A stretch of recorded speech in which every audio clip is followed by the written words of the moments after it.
Olá, meu nome é Maicon Costa, sou psicólogo educacional da DAIM UERN. Estamos aqui em mais um módulo do curso Saúde e Cuidados em Tempos de Pandemia.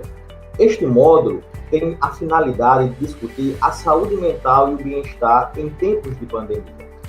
Nas últimas semanas, as discussões acerca do impacto psicológico da pandemia nas pessoas têm tomado as mídias e, em particular, preocupado as organizações mundiais de saúde. Em especial, na nossa região, acreditamos que é necessário falar um pouquinho sobre os cuidados necessários à nossa saúde mental em um contexto tão difícil que é este que nós estamos passando. Para que nós possamos pensar em saúde, nós precisamos nos descolar apenas do olhar da biologia. Precisamos entender que a nossa saúde, neste momento, ela é permeada pela necessidade de cuidar do nosso corpo, das prevenções necessárias para que nós não necessitamos estar expostos à Covid-19, mas também precisamos dedicar tempo e atenção para os cuidados da nossa saúde mental. Nesse sentido, os objetivos desse módulo é refletir primeiramente sobre os impactos da pandemia em nossa saúde mental e, em seguida, propor possibilidades de cuidados à saúde mental e promoção do bem-estar diante dos desafios que a pandemia nos coloca.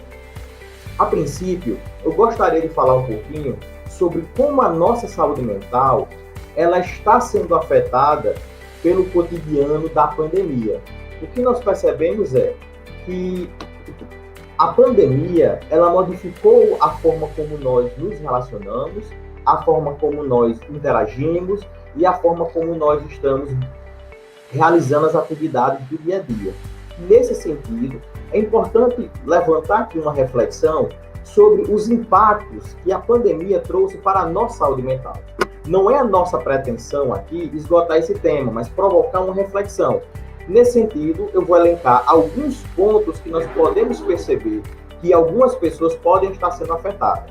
Evidentemente que nós não podemos desprivilegiar o papel da subjetividade nesse contexto, uma vez que cada sujeito compreende e percebe a realidade pandêmica de um modo diferente. Nesse sentido, eu gostaria de começar fazendo um breve histórico, mas não do ponto de vista biológico, mas sim do impacto que isso trouxe para as pessoas em nosso cotidiano. Por volta de dezembro, a China ela começou a identificar os primeiros casos, e isso vocês já tiveram a oportunidade de ver e discutir nos módulos que vieram antes. O que nós precisamos entender aqui é que até dezembro de 2019, talvez nós, aqui no Brasil, não tivéssemos ainda a dimensão do quanto este problema iria trazer para o nosso cotidiano, o quanto a nossa realidade ela seria impactada por este cotidiano. Lá em 2019, nós ainda estávamos fazendo nossos planejamentos, nós estávamos comemorando, planos para 2020, projetos para 2020, orçamentos para 2020. No entanto, demorou alguns meses para que nós começássemos a perceber que esta realidade ela não seria apenas do exterior, mas que ela faria parte do nosso cotidiano. Em março, nós temos que a Organização Mundial de Saúde ela vem caracterizar a Covid como uma pandemia, já demonstrando o impacto não só local, mas sim mundial deste problema de saúde. No Brasil, nós vamos ter que em março são adotadas as primeiras medidas para o enfrentamento à Covid. Principalmente irá nos interessar aqui as medidas dedicadas ao isolamento e ao distanciamento social necessárias como recurso ao enfrentamento da Covid-19. O fato interessante é que se nós formos voltar no tempo, nós vamos perceber que em março, quando nós começamos a perceber os primeiros movimentos de municípios e estados para pensar no enfrentamento à Covid-19, talvez nós não tivéssemos ainda a dimensão de quanto tempo nós iríamos precisar ficar isolados e distantes das pessoas a quem nós queremos bem e dos lugares a qual nós frequentamos. Nesse sentido, nós começamos a perceber, avaliando a partir dessa realidade de hoje, o quanto nós fomos afetados por esta realidade. O distanciamento e o isolamento social é, de longe, as maiores ações que trazem repercussões à nossa saúde mental. Estudos recentes apontam a necessidade e a importância do distanciamento e do isolamento social para proteger a nossa saúde física, dificultando assim a propagação do vírus. Nós precisamos reconhecer que neste momento nós precisamos nos resguardar e resguardar as pessoas a quem nós queremos bem, mantendo, primeiro, o isolamento daquelas pessoas que estão acometidas pela Covid e que durante aquele período em que foram acometidas pela doença precisam estar isolados para evitar a propagação do vírus. E, além disso, o distanciamento social, que implica em estarmos distantes das pessoas para evitarmos uma maior propagação do vírus. Estas questões, elas impactam significativamente na nossa forma de nos relacionar com o mundo, uma vez que nós não estávamos habituados a manter este distanciamento. Nós estávamos habituados a rotinas de trabalho, a rotinas de transporte público, a rotinas de ir ao supermercado, que envolviam um contato físico. E a partir do momento em que isso é necessário para cuidar da nossa saúde, nós percebemos que isso pode impactar na saúde emocional de algumas pessoas. O que nós percebemos é que, segundo algumas publicações atuais, e eu estou trazendo aí um periódico que tem uma grande relevância para a saúde, vem dizer que é possível identificar uma série de sintomas psicopatológicos associados à quarentena, principalmente sintomas relacionados ao humor deprimido, à irritabilidade, à ansiedade, o medo, a raiva e a insônia. Estes sintomas, eles foram percebidos em estudos desenvolvidos em países que já vivenciaram situações pandêmicas em outros momentos da nossa história. Nós percebemos assim que a quarentena, o isolamento, o distanciamento social acaba trazendo para as nossas vidas não apenas o cuidado à saúde, mas também impactam na nossa forma como nós nos relacionamos com o outro e com nós mesmos, trazendo possibilidades de adoecimento psíquico. O que eu não estou querendo dizer aqui é que todas as pessoas irão adoecer. Ao contrário, é uma parcela menor da população que é acometida por este mal.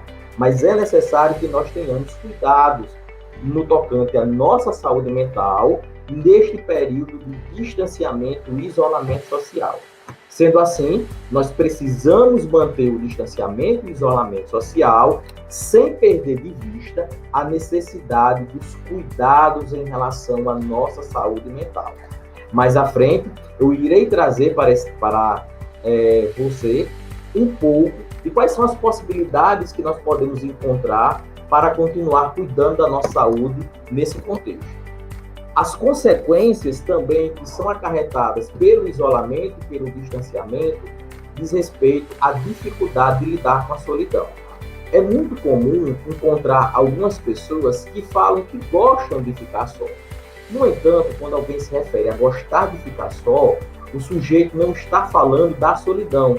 A solidão é uma situação em que você é obrigado a ficar naquela condição isolado dos demais. E a solidão, ela pode também trazer estes sentimentos relacionados à impotência, estes sentimentos relacionados a estar desamparado e do desespero.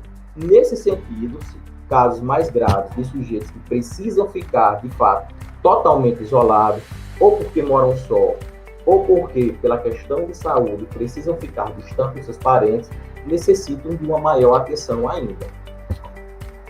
Nós precisamos entender que o momento atual, ele também nos obriga a conviver com as incertezas.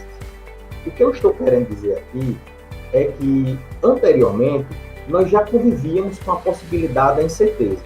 Nós sabíamos que nós planejávamos a nossa agenda, nós planejávamos a nossa semana, nós planejávamos o nosso dia.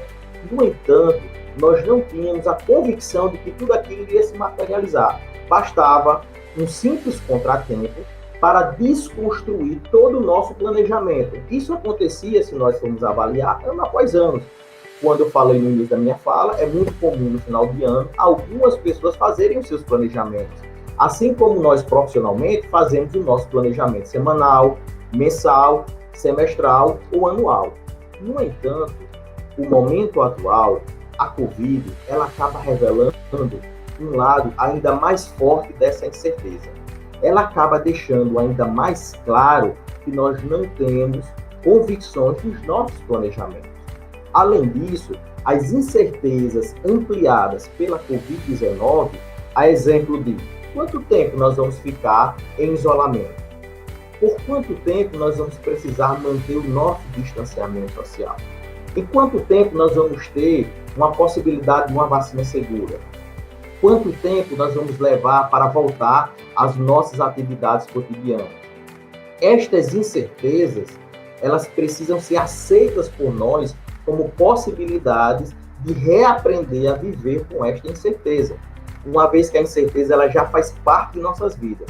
Talvez nós anteriormente, talvez pela sociedade contemporânea ser pautada em tecnologias e avanços tecnológicos, nos talvez propiciasse uma fantasia de que nós tínhamos algum controle em nossas vidas.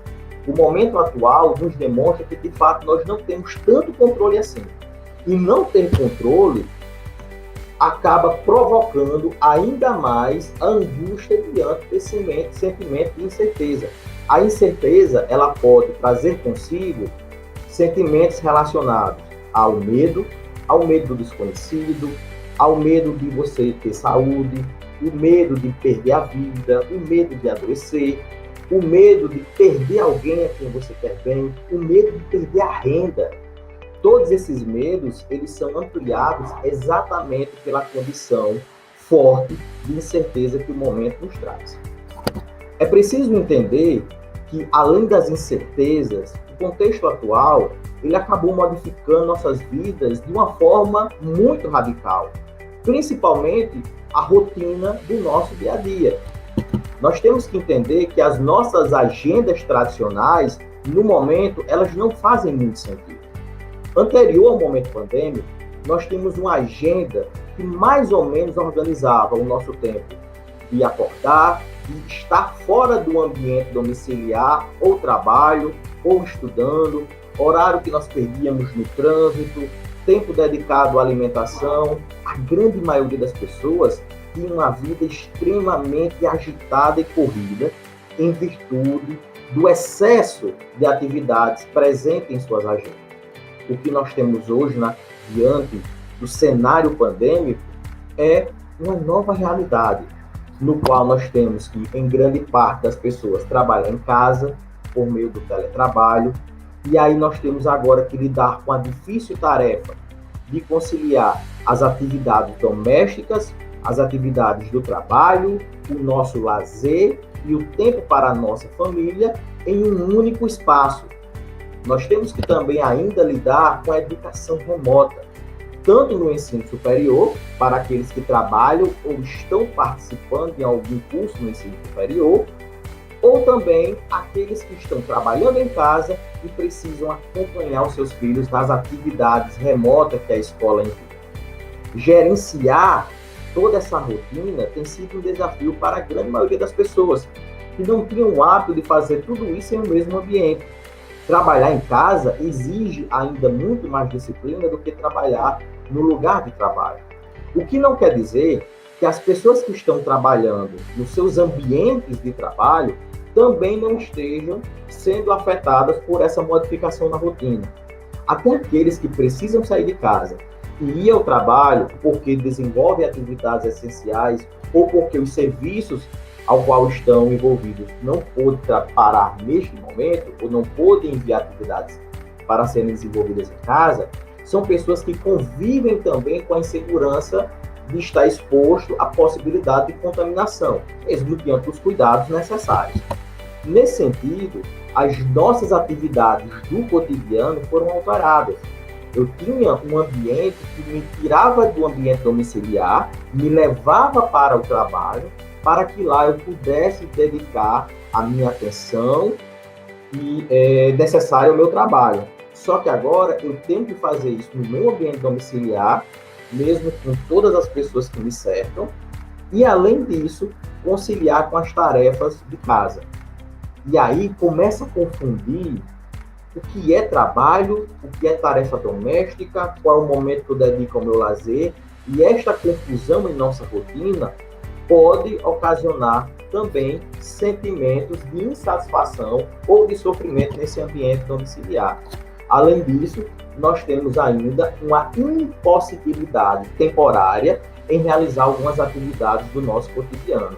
Hoje, atividades simples que nós desenvolvíamos se tornam tarefas extremamente complexas. A exemplo disso, ir a um supermercado exige agora de nós toda uma logística de cuidados necessários à nossa saúde física para evitarmos um contágio em relação à Covid-19. Nesse sentido, além de todas essas alterações que nós falamos até aqui, ainda temos uma alteração significativa em nossas dinâmicas das relações familiares e sociais. E essa, sem dúvida, tem sido algo que nem todo mundo tem conseguido administrar estes conflitos. A forma de nos relacionar com o outro temporariamente foi modificada, uma vez que as pessoas mais próximas, amigos, colegas de trabalho, precisam nesse momento estar distantes e o nosso contato fica restrito ao ambiente virtual. Além disso, a convivência em casa tem sido também uma arte difícil, uma vez que nós não tínhamos o hábito de passar tanto tempo em casa e tanto tempo juntos. Conflitos que antes eram pequenos acabam tomando uma dimensão muito maior, acabam sendo ampliados exatamente porque nós estamos passando muito tempo próximos. E aqueles problemas que antes eram relevados, agora tomam uma amplitude diante da intensa relação que nós construímos. Nós precisamos entender aqui, neste ponto, por exemplo, de que nós tínhamos nas nossas rotinas a possibilidade de viver um conflito em casa e devido às nossas tarefas e atividades do dia a dia, nós acabávamos nos distanciando.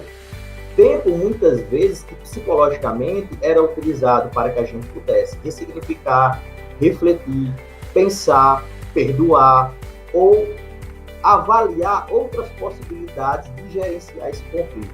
Agora, nós estamos sempre próximos e as coisas acabam tomando sempre dimensões muito maior, porque esse distanciamento que antes havia, agora não há mais. E aí nós precisamos também reaprender a conviver. No entanto, nós vamos perceber que esta vivência mais próxima, apesar de ser um desafio, é também uma excelente possibilidade de fortalecer estes relacionamentos, tanto aqueles que são presenciais, quanto aqueles que estão distantes, sendo possibilitados apenas por meio da tecnologia. E para finalizar este primeiro ponto, nós precisamos entender que diante de todos esses desafios, o que nós precisamos é reconhecer e acolher aquilo que nós sentimos. Todas essas mudanças na nossa dinâmica de vida cotidiana, que foram colocadas pela nova dinâmica da vida, do possibilitada pela Covid-19, ela acaba trazendo para nós sentimentos diferentes. É normal alguém nesse contexto falar que houve uma alteração no seu humor, o que não quer dizer que nós estamos adoecidos. Mas diante de tantas mudanças no nosso dia a dia, é raro encontrar alguém que diga que está convivendo, vivendo, do ponto de vista da saúde mental e física como antes, uma vez que essas mudanças no cotidiano acabam também trazendo mudanças na forma como nós nos comportamos, na forma como nós pensamos, sentimos e agimos. O que nós precisamos fazer é reconhecer e acolher estas emoções, estes sentimentos e estas vivências, e não as negar. A saúde mental, ela implica também em ter um relacionamento tanto com os nossos sentimentos positivos, mas também com esses sentimentos negativos, com o sofrimento que é possibilitado por essas experiências e também com os sentimentos positivos de que toda essa vivência que nós estamos tendo nos proporciona. Nós precisamos entender que sentimentos positivos e sentimentos negativos, eles fazem parte da nossa vida. Conviver com a incerteza, conviver com as mudanças na forma que nós nos relacionamos, conviver com as mudanças em nossa rotina, conviver com os desafios da nossa saúde, conviver com os cuidados à nossa saúde, eles acabam provocando sentimentos positivos e negativos que nós devemos aceitá-los, nós devemos acolher, não no sentido de nos tornarmos passivos, mas porque é no momento em que eu consigo aceitar, é no momento em que eu consigo acolher sentimentos, é que eu consigo agora pensar em possibilidades de enfrentamento e de pensar estratégias que serão utilizadas para conduzir esse momento de crise. Precisamos entender que a crise, ela também é um momento que nos possibilita aprendizado, apesar de ter o seu viés doloroso, o seu viés difícil, o seu viés que também nos propicia marcas. Como dica, para que a gente possa pensar, eu deixo aqui para vocês a sugestão do filme Divertidamente. Esse filme é uma animação inicialmente pensada para crianças, mas é uma animação que utiliza essa linguagem para comunicar um pouco como as nossas emoções, elas acabam sendo necessárias para a nossa formação. E quando nós falamos em emoções, são todas aquelas emoções que trazem uma carga positiva, mas também as emoções que trazem cargas negativas, como tristeza e medo, que são extremamente necessários para que nós possamos também aprender e ter uma saúde mental. Nesse momento, acredito que nós podemos falar um pouco sobre os impactos na saúde mental em decorrência da pandemia do novo coronavírus. Nós precisamos entender que o coronavírus, ele, principalmente por meio dessas mudanças no nosso cotidiano, que eu falei anteriormente, acaba também trazendo possibilidades de adoecimento. E é justamente para evitar o adoecimento que esta proposta desse curso se apresenta, para que nós possamos pensar o que é este adoecimento, por que este adoecimento ocorre, para a partir disso pensar o que é que cada um pode fazer para tentar cuidar da sua saúde física e também emocional. Podemos falar agora sobre os impactos na saúde mental em decorrência da pandemia do novo coronavírus. Nós precisamos entender que todas essas mudanças no nosso cenário, todas essas mudanças em nosso cotidiano, acabam por também trazer possibilidades de adoecimento psíquico. O que não quer dizer que todas as pessoas que vivenciam essas situações estressantes necessariamente adoecem. No entanto, uma parcela da população pode ser acometida por esse adoecimento. A proposta desse módulo é justamente apresentar estas mudanças no cotidiano. Após falarmos sobre essas mudanças em nosso cotidiano e o quanto essas mudanças do cotidiano elas podem ser fonte de sofrimento, nós precisamos pensar agora os impactos na saúde mental em decorrência da pandemia do novo coronavírus. Nós precisamos entender que estas mudanças que ocorreram nas nossas vidas, elas foram significativas e que algumas pessoas podem ter maior dificuldade em lidar com esta modalidade de sofrimento. Nesse sentido, nós pensamos que falar sobre estes impactos na saúde mental é necessário para que a gente entenda quais são os possíveis adoecimentos, para então pensar as estratégias de enfrentamento desse adoecimento. A importância destes cuidados, ela se revela na medida em que nós temos pesquisas, em especial, eu selecionei uma que foi publicada na revista Lancet, que traz que uma pesquisa realizada em 164 cidades chinesas observou que pessoas descreveram terem sentido sintomas moderados e graves de transtornos mentais, 29% relativos à ansiedade, 16,5% relativo à depressão e aproximadamente 8% relativos ao estresse.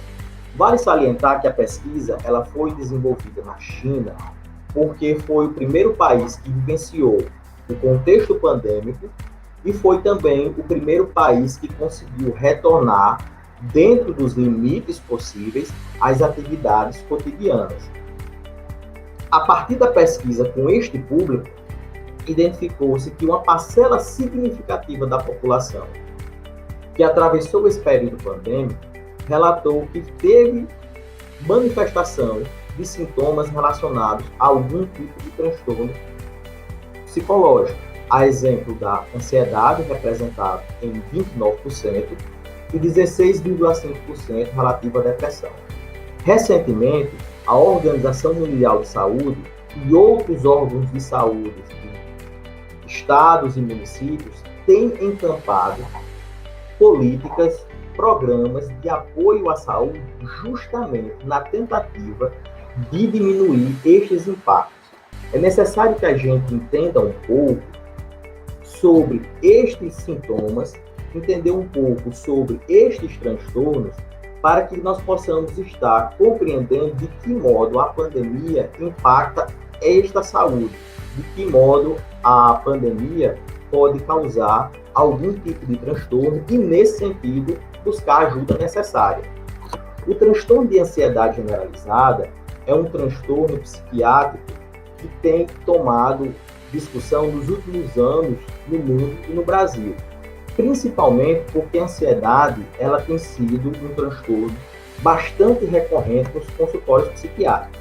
O que nós precisamos fazer uma distinção que é muito importante aqui é a diferença entre transtorno de ansiedade generalizada ou os transtornos de ansiedade presentes no DSM-5 da ansiedade presente no dia a dia.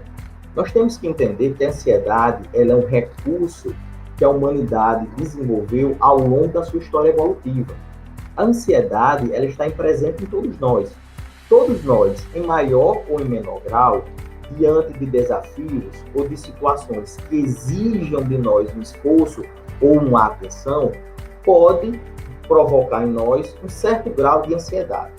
O que não quer dizer que nós temos um transtorno de ansiedade. A ansiedade, normalmente, ela nos predispõe a estudar mais, a se preparar melhor para algo. A ansiedade, por exemplo, nos ajuda a treinar para uma determinada tarefa, a nos cuidar do ponto de vista da saúde. Só que algumas pessoas acabam sendo acometidas de um maior grau de ansiedade. E na medida que o grau de ansiedade ele vai sendo elevado, o sujeito começa a ter dificuldade de administrar sua ansiedade e começa a ter prejuízos nas suas atividades cotidianas. Ele passa a ter dificuldades em lidar com o seu cotidiano. A ansiedade, de acordo com o DSM-5, e eu vou apresentar aqui algumas características do transtorno de ansiedade generalizada, ela tem algumas características importantes. A primeira é que a ansiedade ela seria associada a preocupações excessivas ocorrendo na maioria dos dias por pelo menos 6 meses e relacionadas a inúmeros eventos e atividades. Ou seja, o sujeito que ficou ansioso porque ele tinha que fazer uma prova, o sujeito que ficou ansioso porque ele tinha uma entrevista de emprego e aquele episódio ele se restringe a esta atividade, ele não se enquadra nesse contexto. O que nós estamos falando é do sujeito que ele apresenta episódios sucessivos e excessivos de ansiedade relacionadas a inúmeros eventos e atividades que já fazem parte do seu cotidiano. Uma tarefa típica, ela de fato vai provocar no sujeito algum grau de ansiedade. Mas na medida em que o sujeito ele vai perdendo o controle e esta ansiedade ela vai se apresentando para ele nas atividades cotidianas, esse sujeito começa a ter aí sinais de que pode ter alguma coisa relacionada a um transtorno de ansiedade generalizada. A preocupação difícil de controlar também é um sinal presente no transtorno de ansiedade generalizada, de acordo com o DSM-5. O sujeito, normalmente, ele começa a ter preocupações além do que o momento exige. Nós precisamos entender que é possível que, na medida que eu vá apresentando esses sintomas, nós temos uma tendência a nos identificar com eles. O que não quer dizer que nós temos ansiedade generalizada. O que nós precisamos entender é que estes sinais, eles devem ser utilizados para que a gente compreenda se há ou não a necessidade de procurar um profissional especializado. Outras características presentes no transtorno de ansiedade generalizada diz respeito à ansiedade e à preocupação que estão associadas a 3 ou mais dos seguintes sintomas, com pelo menos alguns sintomas estando presentes na maioria dos dias nos últimos 6 meses. Inquietação ou sensação de estar no limite, cansar-se facilmente, dificuldade de concentração, irritabilidade, tensão muscular, distúrbios do sono, que seria presente ou na dificuldade de iniciar ou manter este sono, e também na sensação de ter tido um sono que não foi satisfatório. Nós precisamos entender que é justamente a comorbidade dessa elevação de ansiedade com estes sintomas que o transtorno ele começa a ganhar uma característica. E os sintomas físicos que vão estar presentes também, como a preocupação ou a ansiedade, que causam um sofrimento clinicamente significante ou a incapacidade em atividades sociais, ocupacionais ou outras. O que é que nós vamos ter nesse último item? O sujeito ele começa a ter esta ansiedade de modo que ela começa a atrapalhar nas suas atividades cotidianas, ou seja, as atividades que ele desenvolve cotidianamente não são mais possíveis em virtude do elevado grau de ansiedade. Ele pode até desenvolver esta atividade, mas há uma diminuição no rendimento. É importante pensar que o fato de você ter se identificado com algumas dessas características não te coloca dentro do rol do transtorno de ansiedade. Apenas demonstra que você teve episódios que lhe propiciou situações que lhe causaram ansiedade. A depressão é um transtorno específico e mais complexo que tem se apresentado percentualmente menor quando comparado com a ansiedade. A depressão, de acordo com o DSM-5, vai implicar no humor deprimido na maior parte do dia, quase todos os dias. O sujeito ele acaba tendo esse humor deprimido na maior parte dos dias, e esses dias eles são frequentes. Existe o interesse ou prazer marcadamente diminuído em relação a todas ou quase todas as atividades, quase todos os dias, principalmente nas atividades que propiciavam prazer. A gente consegue perceber isso com maior nitidez.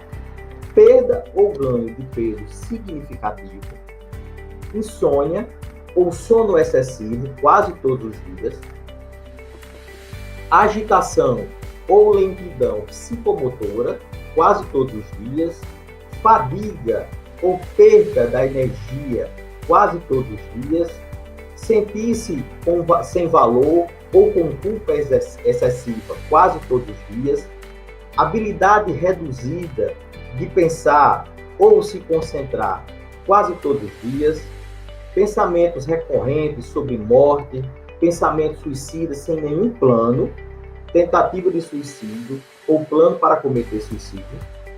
E aí eu deixo para vocês a atenção. Os sintomas, eles precisam causar um impacto significativo no convívio social, no trabalho ou em outras áreas da vida do sujeito. Por que eu falo disso? Porque é interessante que cada um compreenda que a apresentação desses sintomas, eles são necessários para que a gente possa estar alerta com relação à nossa condição de saúde. Não é necessário, nesse momento, o desespero diante da apresentação desses sinais. Esses sinais, eles indicam que eu posso necessitar de ajuda. Por isso, fica aí um alerta. Quando, diante destes sintomas, é necessário que nós tenhamos a atitude de buscar profissionais de saúde especializados para o devido diagnóstico. O alerta fica para que nós não caiamos no hábito ou no perigo de tentar se autodiagnosticar e, consequentemente, uma automedicação. Muitas vezes, apresentar episódios de ansiedade ou episódios de humor deprimido em virtude do contexto da pandemia não indica que eu estou acometido de um transtorno de ansiedade generalizada ou de um transtorno depressivo.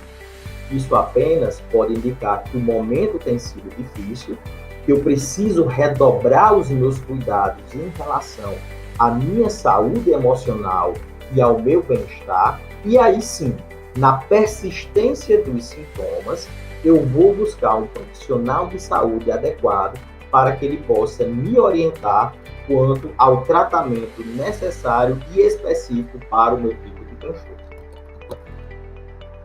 O cuidado psíquico nesse momento de pandemia não se trata de evitar este sofrimento, mas de nós termos condições de administrar ele. O que nós precisamos entender é que este sofrimento e que estas alterações do nosso humor, elas estarão presentes em nosso cotidiano. Negar elas não nos permite resolutividade no problema. O que nós precisamos fazer é encontrar formas de administrar todo o sofrimento que pode ser decorrente da situação da pandemia. Nesse sentido, a resiliência, ela tem sido nossa aliada. Nós precisamos entender primeiro o que é a resiliência. A resiliência, ela tem alguns conceitos e eu me permiti trazer 2 conceitos que vai nos ajudar a pensar sobre este recurso que nós podemos utilizar no enfrentamento do sofrimento na pandemia. A resiliência, ela refere-se a uma classe de fenômenos caracterizada por padrões de adaptação positiva no contexto de adversidade ou riscos significativos para o desenvolvimento. Nos últimos tempos, temos discutido muito o conceito de resiliência e, principalmente, o quanto a resiliência ela é um recurso utilizado pelo homem para o enfrentamento e a superação das adversidades. A resiliência, então, seriam todos os fenômenos que ocorrem com o sujeito que ajuda a ele a desenvolver padrões de atitudes que são utilizados na adaptação dele diante de situações de crise. Hoje, o que nós estamos vivenciando é uma crise. Hoje, o que nós estamos vivenciando é um episódio extremamente difícil e atípico, do qual nós não tínhamos sido preparados, nem do ponto de vista escolar, nem do ponto de vista emocional, para enfrentar algo tão distinto. No entanto, é curioso quando algumas pessoas são mais afetadas e outras pessoas são menos afetadas diante de uma crise.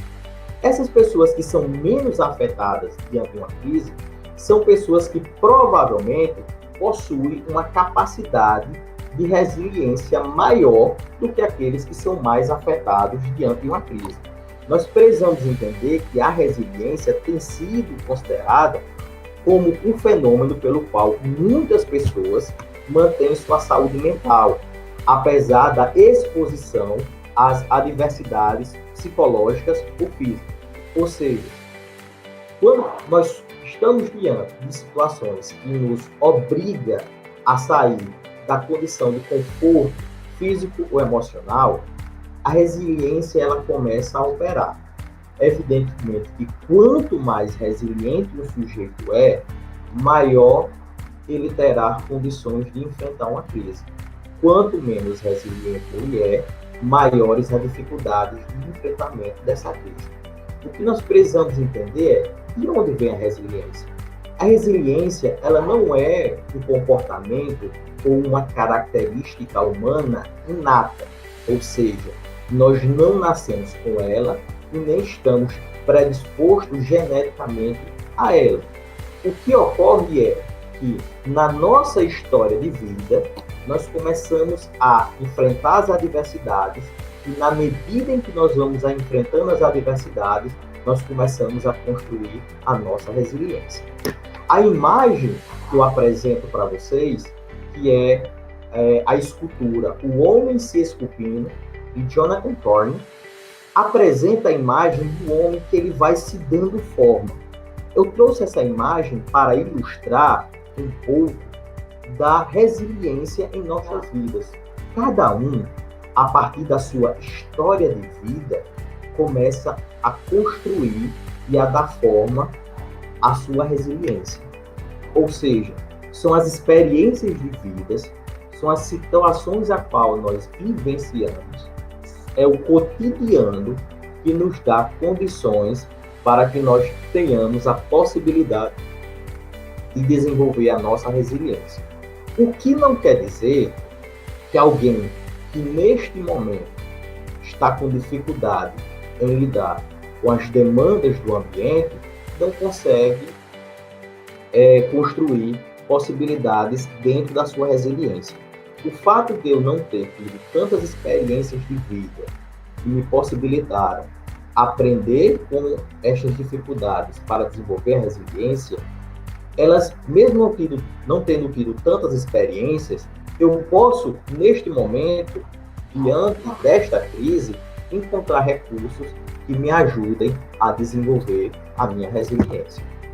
E aí nós temos que entender que estes recursos necessários para enfrentar a crise são exatamente o repertório que eu vou desenvolver de habilidades, de reflexões, de pensamentos, de atitudes que irão me dar elementos para enfrentar a crise, elementos para enfrentar a situação pandêmica da Covid, tendo aí sim as possibilidades de desenvolver essa capacidade da resiliência.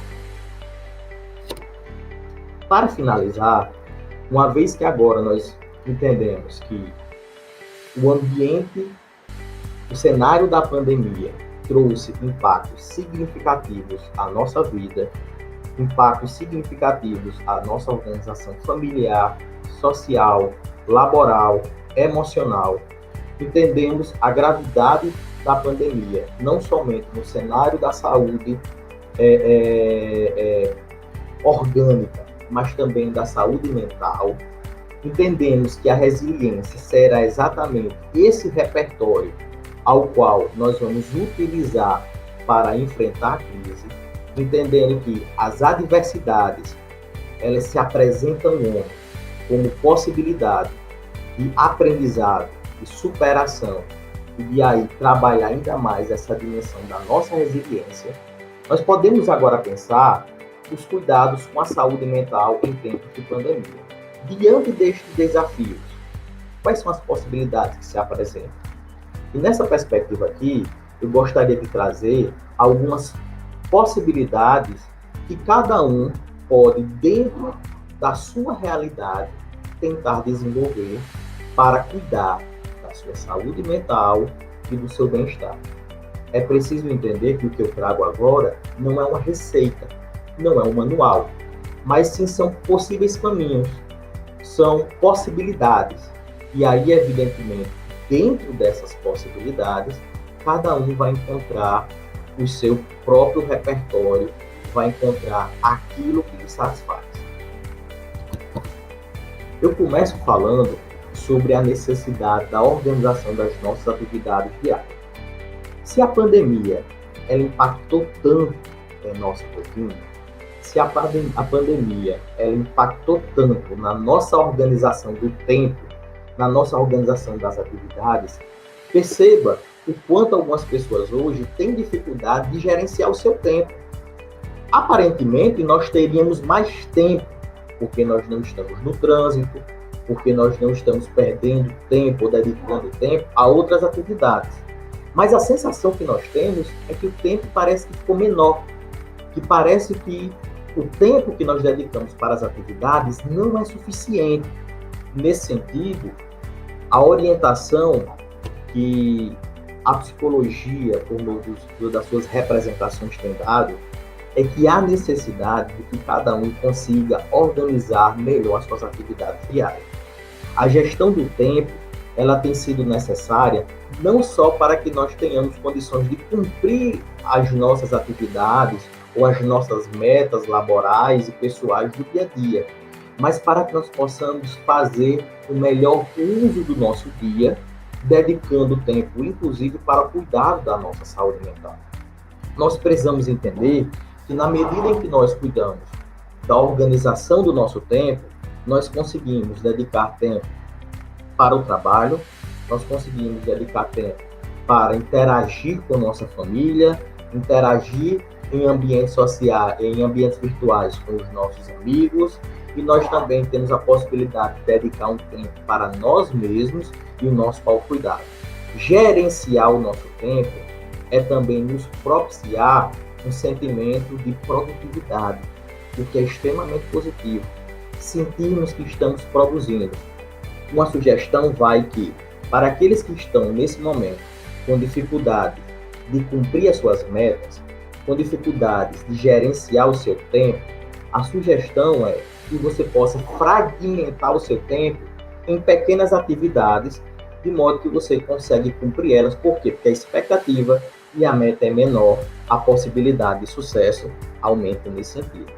Não esqueça que na organização diária, nós precisamos ter tempo para trabalhar, nós precisamos ter tempo para os cuidados da casa, os cuidados da saúde, os cuidados com nossa alimentação e também os cuidados com essa dimensão emocional, dedicar um tempo para este autocuidado. Cuidado com o sono. A alteração do sono tem sido queixa frequente neste ambiente, neste momento da pandemia. As pessoas relatam a dificuldade de se organizar no sono, talvez porque estamos tão restritos ao ambiente da casa, estamos tão restritos ao ambiente familiar, que a sensação é que, em qualquer momento, eu posso descansar, ou que eu posso dormir um pouco mais, ou que eu posso dormir um pouco mais tarde. Existe a necessidade, já que nós estamos tão confinados, de tentar organizar melhor os nossos recursos do ponto de vista cognitivo. E gerenciar o sono também é importante. Primeiro, porque o sono é um auxilia no pensamento, na aprendizagem, nas nossas emoções, no humor. Então, o sono é indispensável para buscarmos esse cuidado e bem-estar em relação à nossa saúde mental. Nesse sentido, a sugestão é que tenta organizar dentro da rotina um horário específico para o sono. Evidentemente que não existe aqui uma lei, mas sim algo que pode ser flexível. É preciso também pensar que o ambiente dedicado ao sono, ele deve ser um ambiente respeitado. Normalmente nós temos o péssimo hábito de trabalhar, de assistir, de fazer várias atividades dentro do nosso quarto e também na nossa cama. E aí é entender que esse ambiente, ele deve ser dedicado de fato ao sono, para que quando nós nos deitamos para dormir, estas outras atividades que foram desenvolvidas naquele dia, no ambiente que deveria ser dedicado ao sono, não atrapalhem na hora de dormir. Uma outra questão é a necessidade da prática de atividades físicas. As atividades físicas, elas são importantes não apenas para o cuidado do corpo, que de fato contribui, não apenas para a prevenção à saúde orgânica, mas também a prevenção à saúde mental. Atividades físicas colaboram para a produção de neurotransmissores relacionados ao humor. A atividade física também auxilia na compreensão do corpo, auxiliam também na possibilidade de melhorar a nossa autoestima. É preciso entender que dedicar tempo, um momento, para a prática de uma atividade física, evidentemente, dentro dos limites que cada um e que o cenário possibilita, é sim uma possibilidade importante. Técnicas de relaxamento. Principalmente naqueles momentos em que nós temos lidado com fatores estressores, com situações que causam ansiedade, o relaxamento ele é uma excelente oportunidade para tentar controlar e trabalhar a ansiedade diante da crise.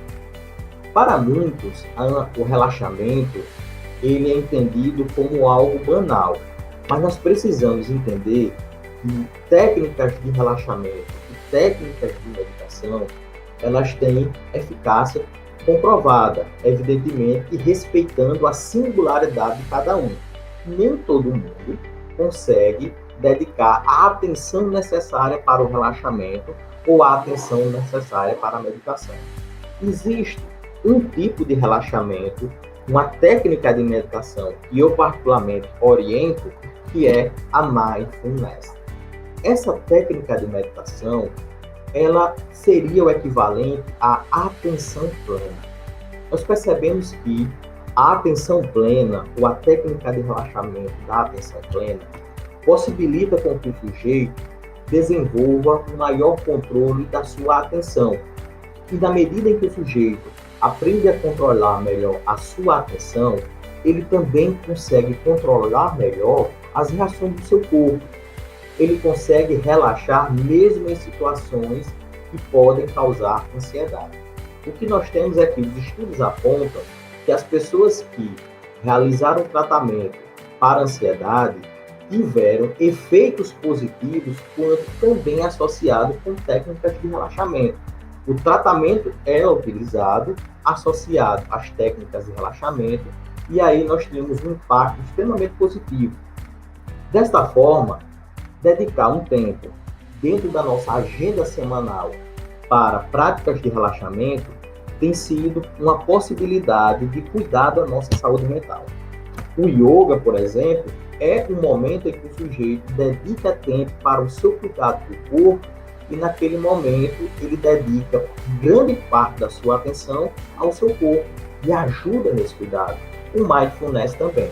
O mindfulness, ele orienta que durante a técnica de relaxamento, nós tenhamos um ambiente confortável, com o mínimo de distratores possíveis e que nós tenhamos condições de dedicar a nossa atenção a todas as sensações que nós estamos sentindo no nosso corpo. Um fato interessante e curioso é que durante o relaxamento, alguns pensamentos eles podem vir e nós não devemos lutar contra o pensamento. Nós devemos permitir que o pensamento venha e ele passe, porque o objetivo não é degladiar com o pensamento, mas relaxar diante de todas as situações que possam aparecer durante o momento de relaxamento. Além disso, precisamos fortalecer ainda mais as nossas conexões com a nossa rede de apoio social. Nós nunca precisamos tanto do outro quanto nesse contexto no qual nós estamos isolados. Uma vez que nós estamos distantes, isolados uns dos outros, é nesse contexto que nós precisamos estreitar as nossas relações. Evidentemente que é o ambiente virtual que vai nos propiciar isso. A orientação vai no sentido de que nós tenhamos condições de fortalecer ainda mais as nossas conexões com as pessoas que estão distantes, com aquelas pessoas que estão ausentes. Uma vez que nós não podemos hoje comemorar os nossos aniversários juntos, celebrar as festividades juntos, que nós tenhamos possibilidades de compartilhar esse momento ou os sentimentos vivenciados com essa rede, entendendo que o fortalecimento das nossas conexões afetivas com o outro constitui também uma possibilidade de rede de apoio. Uma vez que eu tenho uma conexão com você, uma vez que eu e você temos uma conexão afetiva, existe uma possibilidade de que você possa ser um apoio quando eu necessitar e vice-versa. É preciso entender que quanto mais fortalecemos essas relações nesse contexto pandêmico à distância, temos uma possibilidade de termos ainda mais uma maior rede de apoio quando precisamos. Cuidado com a exposição e o excesso de informação. A própria Organização Mundial de Saúde, agora em 2020, alertou sobre o cuidado em relação ao excesso de informações. Principalmente porque, no contexto pandêmico, é evidente que a maior quantidade de informações serão negativas, serão informações relacionadas à doença. O que nós precisamos entender aqui é que nós não temos que evitar as informações. Nós precisamos ter as informações. O que nós precisamos ter cuidado é com o excesso de informações. Precisamos entender que as informações que chegam até nós, o nosso pensamento, aquilo que vemos e ouvimos, funciona como um alimento cognitivo. E nós temos uma tendência a nos apegar a pensamentos negativos e pessimistas, porque a própria história da humanidade colocou isso como uma característica evolutiva ao homem. O homem ele precisava estar pessimista, o homem precisava estar nessa situação para que ele pudesse estar atento a todos os perigos que o cercavam. Hoje, evidentemente, que nós não precisamos desse recurso adaptativo diante de toda a evolução tecnológica que a vida nos propiciou hoje. Mas nós precisamos entender que, na medida em que eu me alimento de excesso de informações negativas, existe uma tendência, mas não uma regra, de que nós possamos estar pensando aí em situações cada vez mais negativas. O que eu proponho aqui é que nós façamos uma filtragem daquilo que nós precisamos nos informar e evitar o excesso daquilo que não é mais necessário. E, além do mais, tão importante quanto é a verificação das informações, pois também as informações falsas, elas podem ampliar o sentimento de insegurança, o sentimento de impotência e os sintomas de ansiedade diante das informações. É preciso que a gente busque também fontes que possam propiciar prazer e alegria. Nesse sentido, devemos buscar desenvolver atividades que possam proporcionar de fato prazer.